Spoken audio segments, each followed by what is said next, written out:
Welcome to Reclaiming Pain, bringing ancient wisdom and modern science together to help us reclaim life with chronic pain. Vicki Gerber here, so thrilled to have you. Just a note before we begin. The content shared in this podcast is intended for educational and informational purposes only. It is not a substitute for professional therapy, medical advice, diagnosis, or treatment.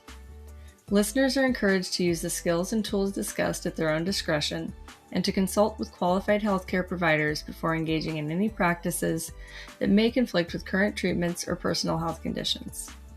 Each individual is the best judge of their own body and limits, and it is trusted that listeners will choose what feels safe and appropriate for them. Let's dive in. Hello and welcome to this week's episode of Rewriting Pain. Today, we're going to be talking about that other fundamental skill and concept that I think is essential that we include as we're getting started. And that concept is mindfulness. I realize mindfulness might spark a little bit of activation, might be a little triggering to some of us to hear. It's probably a term that we're well familiar with as far as recommended skills or strategies that we should be employing. I'm sure our doctors, other providers have told us we should be practicing mindfulness. It's promoted far and wide. Everybody should be meditating. Everybody should be mindful. And I don't disagree. The thing is, the way it's thrown around makes it a little bit watered down, makes it a little bit hard to understand why and how exactly this practice can be beneficial and enhance one's life living with chronic pain. So just to start, I just want to name that, right? That mindfulness is sometimes a triggering thing. And so I hope that we can just sort of be open-minded as we approach this today and lay the groundwork for what mindfulness is going to be helping us with as we proceed in different conversations down the road. Mindfulness is a sacred act. In many cultures around the world, mindfulness in a spiritual capacity, especially in Eastern traditions like Buddhism and Hinduism, that we understand have this component of meditation, and we sort of imagine sitting on a mountaintop in a Zen-like state, kind of with that calm presence, right? A monk just blissful and zened out as sort of this epitome of mindfulness. And it is a sacred act. For many, it is a means of getting out of our own way. It is a means of connecting with Source, the infinite, higher power, God, our greater, the universal energy or essence. It's a facet of removing the ego from the experience and allowing ourselves to access higher degrees of consciousness. And consciousness is a wiser way of being. It's a more aware way of being. And so consciousness is what mindfulness is all about.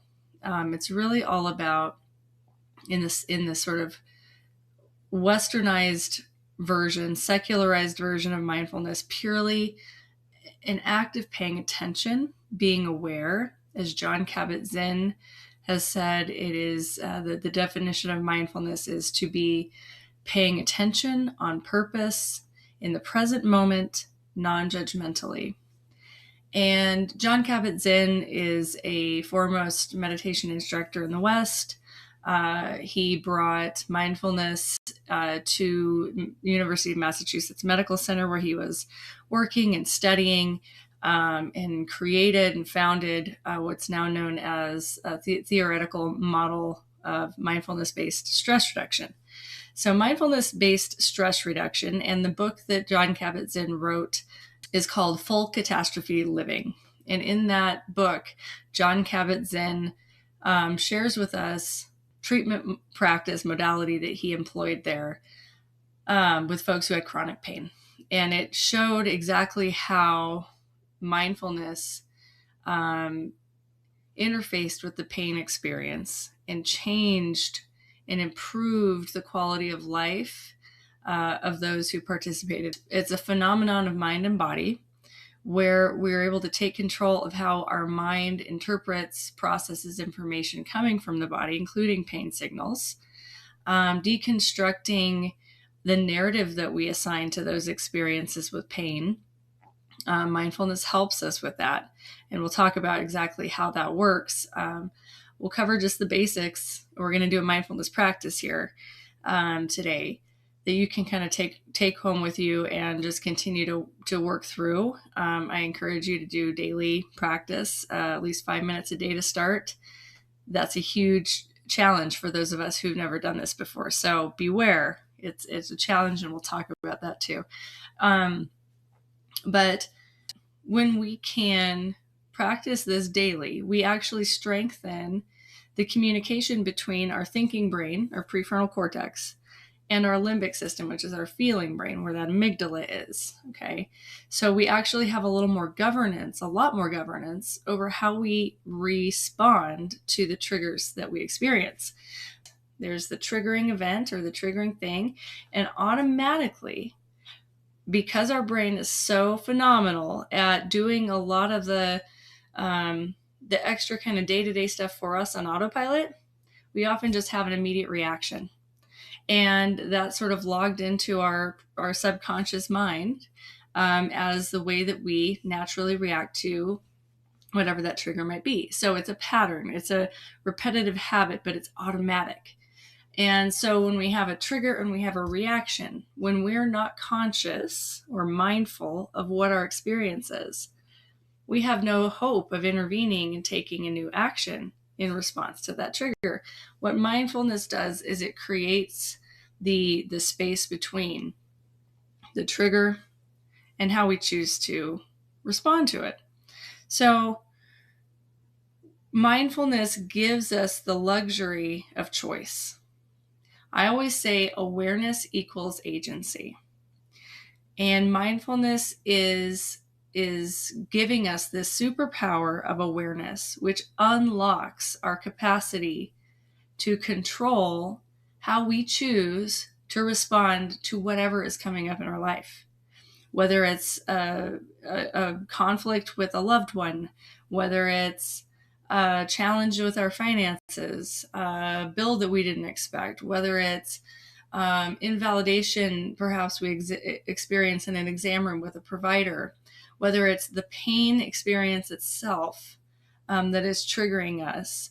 Emotional things trigger us, life events trigger us left and right. And we don't necessarily believe it's a choice when we're living in such an unconscious or subconscious manner to change anything about how we respond to what's coming at us. Oftentimes we sit and think, well, what can I change about the external things around me so that I have less reactivity? But that's less likely to work out for us because we have far less control over what goes on around us, over our external things out there in the world, other people, circumstances outside of our control, outside of us. So it serves us more to go inward and give ourselves the capacity to choose how we're going to respond to what's coming at us. And we might have heard that concept before. It's not new. These skills and these practices have been used for millennia, and there's something to them. And so we've heard it said that we can't control what happens to us, but we can control how we choose to respond to it, right? And neuroscience tells us that 95% of our life is in the subconscious realm. Our subconscious mind is running the show, and our subconscious mind is essentially a computer program that's on autopilot, that's performing all these functions for us that we don't even have to think about. You go to brush your teeth, Don't even think about it. You're on to the next thing. Your body and brain already know how to perform that function, for how long, how to do it. You don't even have to think about putting the toothpaste on the brush and running the brush underwater and how long you're brushing your teeth. And it's all automatic. You're not even having to think about it. Of course, when you're a baby, you're learning, but once that stuff's embedded, you don't have to think about it anymore. That's the beauty of the brain. It's a powerful machine, and it's important that we learn how to drive it.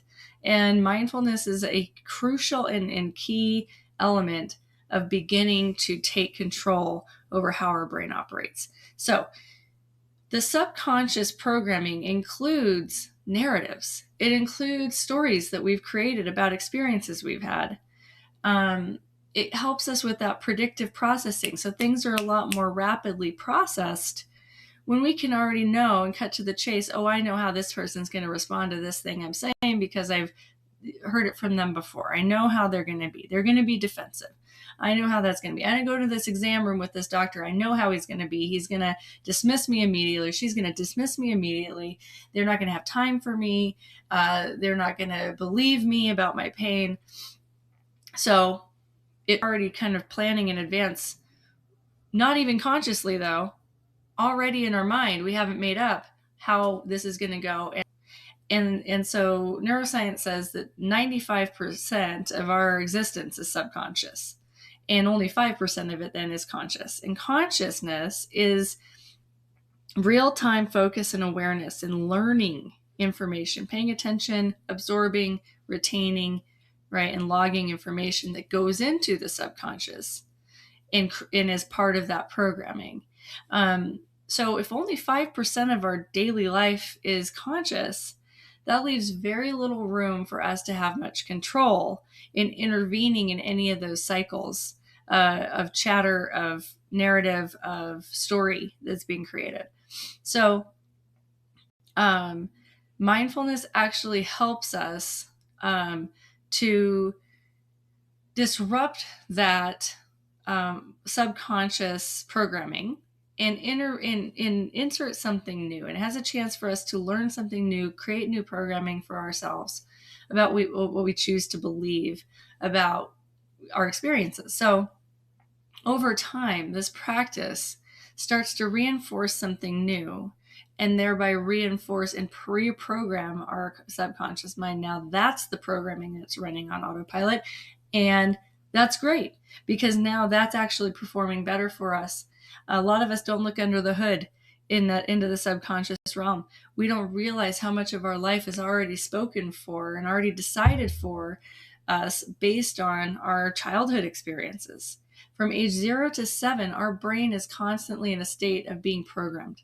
We are absorbing all of that information about relationship dynamics and how we're supposed to exist in the world, and if we're loved and if we're cared for and if our needs are met, and how relationships work and what's our worth and value. These things are all put in there, but over time, you can reprogram the brain. You can change how you respond to the triggers that are arising. So mindfulness is an essential skill that we need to build. And there's no denying that. Is that going to eliminate our pain? No, it is not. Mindfulness itself is not going to eliminate our pain. And mindfulness isn't actually even a meditative practice that is intended for calm relaxation. That is not what this meditation or this practice is intended to do. Mindfulness practice is about teaching our brain how to not react to what's coming up, to not immediately and automatically just impulsively react to things. It gives us the ability to pull the reins. If you think about the limbic system also as like an animal that we're training, okay, or beloved pet, puppy, and we're the adult, which is that prefrontal cortex. Our limbic system is the puppy, and we, if we're not careful and that puppy just starts yapping and starts behaving however it wants to and starts believing that it's okay to go potty in the house because we're not consistent in training it to go outside, this poor puppy, now we're going to get mad at it because it's misbehaving and is doing all these things we don't like, and we can't control it, and it gets bigger, and then it's even more out of our control, and it's this big messy situation where this puppy now is running the show, and it's irrational and it's not functional, but it's dominating everything. So what we want is, if we as the adult, the prefrontal cortex, can have more control over how we direct our puppy, our limbic system, to respond. Okay, the amygdala is really good at responding to threat signals, really good at it. That is how we survive. And yet, not everything is a bear coming out of the bushes at us. Not every pain signal indicates that is a dire threat we need to fight off or run from, right? That's how the brain is perceiving our pain signals. And we need to know better. And so the prefrontal cortex is enhanced our ability to think and actually analyze and decide how we're going to respond to what our amygdala is saying. Our amygdala is saying, freak out, freak out. It's like a puppy barking at the door, but it's barking at the wind. There's not actually a threat there, but I'm glad that he barks. I'm glad that my puppy will bark at a perceived threat. It keeps us safe. It keeps us alert. And we get to tell that puppy, shh, it's okay. Actually, it's just the wind. Don't worry. Of course, you can't reason with a puppy that way, but we can help calm the puppy down, and puppy learns to trust us in telling when and how it should respond. And it's important that we thank it, right? Thank you for doing what, you're naturally built to do. Great, thanks. I don't need you right now, so we're just going to chill. So that's sort of the act that we take in approaching our limbic system. When we're mindful, we're able to notice the excitation. We're able to notice the trigger. We're able to notice that we feel afraid, angry. We can notice that we feel in our body tension and a rapid heart rate. And we can notice these signals that we're in this sort of automatic fear response loop. And we can then start to calm that system down with various strategies such as breath work or other sensory grounding or somatic tools that we can get into. We won't get into all of those today. We will in the future, but today is all about mindfulness practice at the heart of everything else.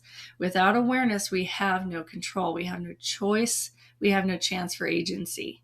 So it's critical that we begin a mindfulness practice. And within the Substack community, Rewriting Pain Substack, I would encourage you to discuss with one another as you're beginning this mindfulness practice, how this is feeling to you. What are you noticing about how challenging this might be, or what are some new insights that you're gaining? Or let's practice together. Let's get into this together. Let's hold each other accountable and see what it produces. Because, in our society, we're so inclined toward quick fixes, fast-paced.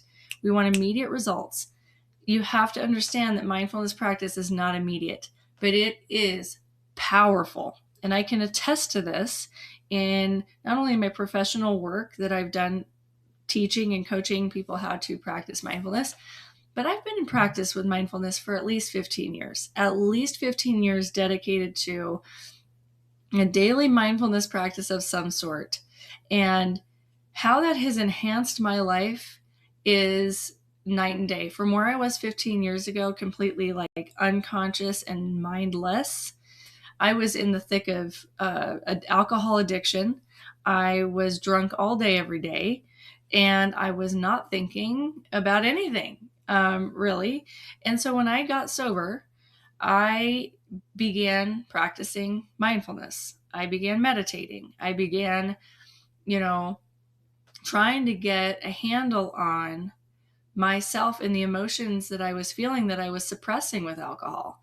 And let me tell you, when you suppress and stall that stuff out for a decade, and all that floods in is overwhelming. It's intense. It's immense. There are a lot of emotions. There's a lot of intense, thoughts and storylines that I'd created that it wasn't even aware of. There's the floodgates are open, and all of this stuff is flowing in, and it can take you by surprise. It can overwhelm you. So when we begin a mindfulness practice, it's going to open doors and you're going to be overwhelmed. So you can expect that. It's not intended to calm us, not at first. It is intended to focus us. It is intended to give us control over how we choose to respond. So we're literally training our brain not to react to what's coming up. So when we go into mindfulness practice here in a moment, we're going to be really focusing on just noticing what's coming up. Now, when you get through the overwhelm stage, okay, as you get into this for maybe a week or two. Then you might just notice you're tired, you're daunted, you're frustrated, because there's so much unhooking and detaching from all the things that are coming in, the thoughts that are coming in. They take us away. The emotions that come in, they take us away, they carry us away, they sweep us away.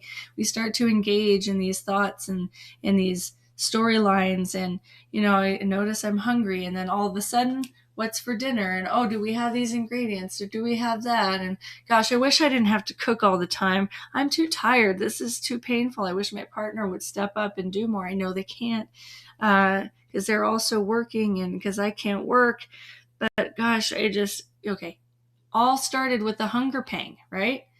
And now we're off to the races, deep in thought, and then stirred up with emotions related to those thoughts, simply based on this physical sensation we had. It's amazing how quickly it takes hold and how quickly it hooks us. So when we're mindful, it's this constant act of unhooking, and we find ourselves swept away. We have to bring ourselves back again and again and again and again. It can be frustrating. So just understand that when you go into this practice, it's not this sexy, zenned out experience. It is hard work, and it's frustrating. It's going to piss you off, and that's okay. I would just ask that you commit to it for at least a month and be diligent and consistent in practicing this, because it's like going to the gym for your brain. It's going to brain gym. You go, you work out the muscle, okay, once a day. And that's how you build that stamina. That's how you build that endurance. That's how you build that focus. That's how you build that strength in your mind to be able to unhook more readily. Okay. And when I say game time, we go into the world, and when we're interacting with people and we're encountering triggers, we're able to unhook and be less reactive. So when we go into mindfulness practice, it's going to the brain gym, and it's learning how to time and time again, repetitively disconnect, pull back from what we're noticing. We're not pushing it away. We're not trying to fight it off when that hunger pain comes, right? And we notice it takes us away with all the thoughts and feelings. We can notice that. Let's just stop and unhook from the thoughts and feelings. Let's come back to the feeling of hunger. Let me notice what that feels like. I'm not judging it. I'm not entertaining a story about it. I'm listening to it. I'm watching it. I'm witnessing it. I'm noticing it objectively, right? Like an observer, like an explorer, like a detective. I'm just collecting data. What does it feel like? Where do I feel it? In the pit of my stomach, all around? What are the sensations there? I can notice the objective experience of hunger without going into all those other places that I typically would. So I can give myself the opportunity to get to know my experience differently. And I can give myself the power to decide what happens next once I have a feeling, once I have a sensation. What comes next? What do I choose? I don't have to, drift away to all those places that bring me down or spin me out. I don't have to. It's not so easy just to stop, but this practice gives us the capacity to have that choice. So once we get through the daunted and frustrated stage, we start to get the hang of it. And we start to see in our life that things start to slow down. An old cliche I like to call on is the Matrix, right? When Neo is dodging bullets, or they're not changing, the temporal element is they're still speeding bullets. It's just his experience of them is slowed down. He's able to have more choice over how he navigates those bullets coming at him, and it gives him a chance to dodge and duck them. So mindfulness is superpower enhancing the mind's ability to see the world differently. Everything starts to slow down. We start to catch it. We start to see it more readily. Think about, I don't know if you've ever been in a batter's box, right? Or you have the ball machine coming at you. And you can set it to a variety of speeds. And if you're not careful, you could have it on such a rapid fire that you have no chance of hitting a ball at all. But guess what? If you hang in that box long enough and those things still are coming at that same speed, you start to get the rhythm. You start to get the hang of it. You start to connect. You start to make it slow down. And that's where we start to feel like we are in charge and we have the power, because we're able to dance with life now. We're not just bowled over by it. We're able to ride the waves. So we're going to do a mindfulness practice here. We're going to do what's called open monitoring. And so with open monitoring, it is all about just noticing our sensory experience, our emotions that come through, the thoughts that come through. We're really opening ourselves to just whatever is coming.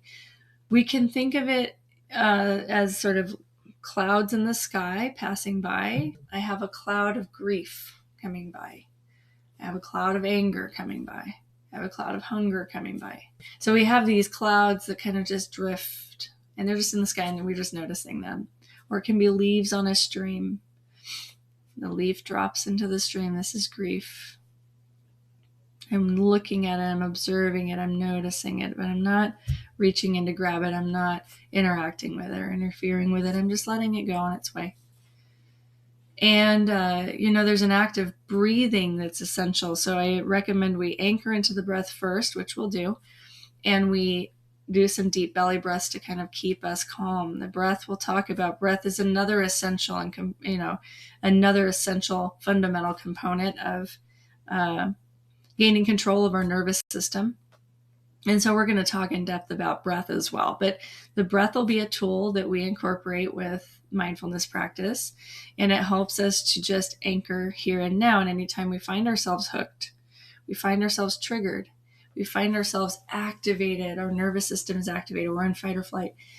Really, the breath is the only thing that can help us deepen back into ourselves and unhook from that thing sometimes, because any attempt to reason with it, the emotion, heightened emotion, isn't going to get us anywhere. It's only going to add fuel to the fire. So we have to breathe to bring ourselves back and disconnect and unhook.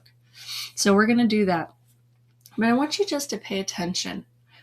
I'll guide you at first through the first minute or so, and then I want you to practice on your own after that. I want you to just notice what it feels like to just sit in this space, present, aware of what's coming through, aware of what's coming up, without judgment. You can name it, but the moment we start to have an attached feeling to it and about it, there's a judgment, and then we're hooked. So we don't want to judge it. We can name it. We can name it as pain, because objectively it is. It's painful. We don't have to say it's the worst pain I've ever felt in my life. You can't say, oh, this damn pain. No. And then we're attaching a judgment to it. Okay. So we're just noticing without reacting. That is the entirety of the practice. And anytime you notice yourself attaching, unhook, come back to the breath. Again, this is going to be rapid fire. It's going to be hard to get the hang of. If you do it once in a practice, fantastic. Don't judge yourself. Don't see it as a failure if you're not able to stay focused and disconnected or unhooked. It's just practice. You're building the muscle. So come back day after day and continue to practice at least 5 minutes a day. That's it. And then we're going to talk about it. We're going to see how it feels after a month's time. I'll be really curious to know, if you're diligent with this, what it produces for you. It's sort of a little experiment we can all do together. Okay, so let's begin a brief mindfulness practice. Okay, this is brief, open monitoring practice. Okay, so again, start with the breath. Go ahead and let yourself draw in a nice deep breath, deep into the belly, as deep as you can. Opening the lungs to their full capacity and gently just letting it go. Nice and easy, nice and slow. Nothing fancy. We're just breathing here. We're just breathing. deeply and expansively opening our lungs all the way, bringing in as much air as we can and letting it go nice and slow, nice and gentle, just letting it go. And another deep breath in, 3 good breaths to start, and really anchor yourself down in with a deep and expansive breath. Letting yourself gently let it flow right back out. And as you connect to your breath and anchor into your breath this way, it gives you a space where you can just exist. And I want you to just notice whatever might be there. Start with the external. Start with what you can notice in your external surroundings. What do I hear? You have your eyes closed. You can just notice if there isn't anything kind of flashing there before your eyes, colors, shapes. Eyes are open. Make sure it's a soft gaze, not really focused on any one thing, just sort of soft. And then in your periphery, you can sense, pick up maybe some shapes and colors, and you can identify the objects and just get accustomed to what it's like to just notice. And you might notice that with an object, there's a story too, right? We pull ourselves back after we notice ourselves attaching and participating in the narrative about the object. Just notice all that's there without attaching to it, witnessing our own stories, our own narratives, our own ways of attaching and hooking on to things, hooking into things. And we can notice all of those things at once. Continuing to breathe now, the breath is essential to keep us anchored. Because we may notice if we do become hooked, that there might be an intensity of emotion we need to come down from a little bit. And the breath can help us with that. So anytime you notice, you have a chance to shift back to the breath, back to here and now, back to this moment, back to objectivity, back to just noticing time and time and time again. Just practice noticing. And you can notice how you feel internally. You can notice how your body feels. How's the weight of your body in your chair, on the bed, the floor? If you do notice pain, now this is a little more advanced and we're going to get there. Interacting with our pain can be quite tricky. It is immediately activating most of the time. So we have to do our best to just breathe and not brace against it, not white knuckle, not with gritted teeth, but really opening our lungs to draw in a deep breath when we feel a sensation that might take our breath away. Let us come back to the breath. Let us come back to ourselves. In this moment, we are in control. We are the driver. We decide how we think, how we respond to what we feel. We get to decide in this moment. So just continue on for another couple minutes on your own, practicing mindfulness here and now, simply noticing what's coming up, and every time you find yourself attached, unhook, come back to the breath, and maybe even a little compassion if you find yourself frustrated. Don't worry. We're just practicing. Every minute you spend practicing is building up that neural circuitry to give you more control. So just keep at it. So continue to breathe and continue to notice. Just see what comes up for yourself here in the next minute or two.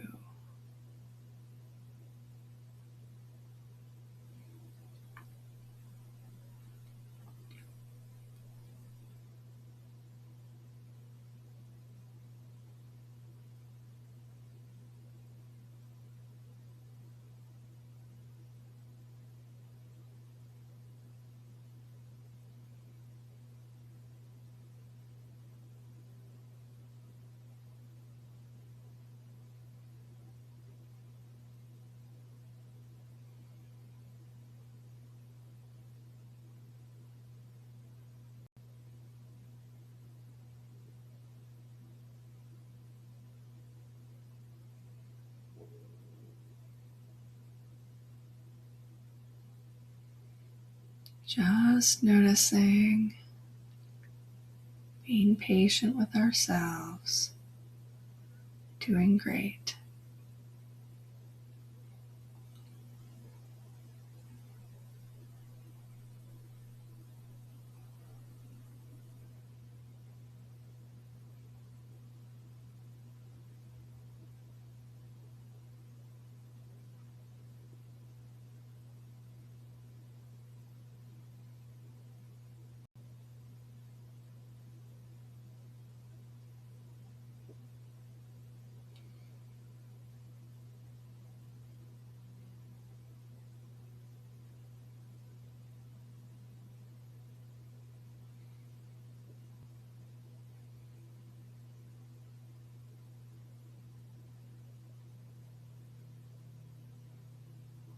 Take a moment more and come back to that breath. Let yourself enter back into that calmer,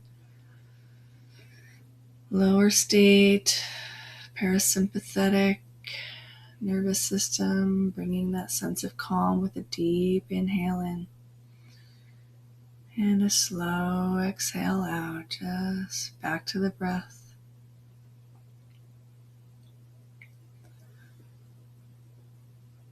And coming back to here and now, coming back together. How was that for you? I really look forward to hearing about your practice this week, this month, as we go on, and wherever you're jumping in midstream to join us in this podcast, we're here. So everybody's a beginner at some point in practicing mindfulness, and some of us need to just dust it off and remember how to practice if we know how and it's familiar to us. And sometimes it takes some effort to get back into it, but you can get there. Just be consistent. The duration doesn't matter as much as long as you try at least once a day. And I'd say at least 5 minutes a day, ideally. I know I said time doesn't matter as much, but if you can start with 5 minutes, work up to even a half hour a day, any little bit, if you do consistently, is gonna help. So just start somewhere, start here, start now. I appreciate you giving it a try today. But yeah, please check out the Rewriting Pain Substack community. Got some articles there. I've got some digital downloads there. Community, of course, to engage with each other and myself. So lots of cool stuff there. I look forward to seeing what we get into next week, and I hope you join us then.